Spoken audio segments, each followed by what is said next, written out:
మిగిలిన అప్డేట్స్ చూద్దాం. ఎవరిని కుట్రలు చేసినా వైఎస్ఆర్సీపీ పాలనలో జరిగిన మంచి ప్రజలకు ఎప్పటికీ గుర్తుండిపోతుందని ఆ పార్టీ అధినేత వైఎస్ జగన్మోహన్ రెడ్డి అన్నారు. తన కార్యాలయంలో ఎమ్మెల్సీలతో ఆయన భేటీ నిర్వహించారు. 40% ప్రజలు తమ వైపే ఉన్నారని అనేది మర్చిపోవద్దని, తమ ప్రభుత్వం చేసిన మంచి ఇప్పటికీ ప్రజలకు గుర్తుందన్నారు. ఎన్నికల ఫలితాలు శకుని పాచికల మాదిరిగా ఉన్నాయన్నారు.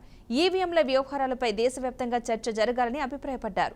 ప్రస్తుతం టీడీపీ, బీజేపీ, జనసేనల హనీమూన్ నడుస్తోందని, మరి కొంత సమయం వారికి ఇద్దామన్నారు.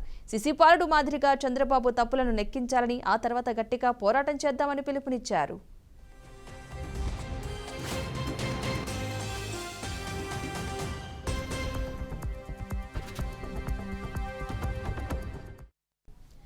$2.7 లక్షల కోట్లు ఎలాంటి లంచాలు, వివక్ష లేకుండా అందించామని, ఏ నెలలో ఏమిస్తామో ప్రతి సంవత్సరం క్యాలెండర్ విడుదల చేసి ఆ మేరకు మాట తప్పకుండా పథకాలు అమలు చేశామన్నారు. ఇవన్నీ కూడా ఎప్పుడూ కూడా చూడని మార్పులని చెప్పారు. గతంలో ఎప్పుడూ చూడని సంస్కరణలు అమలు చేశామన్నారు. విద్య, వైద్యం, వ్యవసాయం, సామాజిక న్యాయం, మహిళా సాధికారిత, సుపరిపాలన విషయంలో ఎప్పుడూ జరగని, చూడని సంస్కరణలు తీసుకొచ్చామన్నారు. ఇవన్నీ మనం చేసి చూపించి ప్రజల మన్ననలు పొందిన తర్వాతనే ఎన్నికలకు వెళ్దామని గుర్తు చేశారు. కానీ ఎన్నికల్లో ఏమైందో తెలియదన్నారు.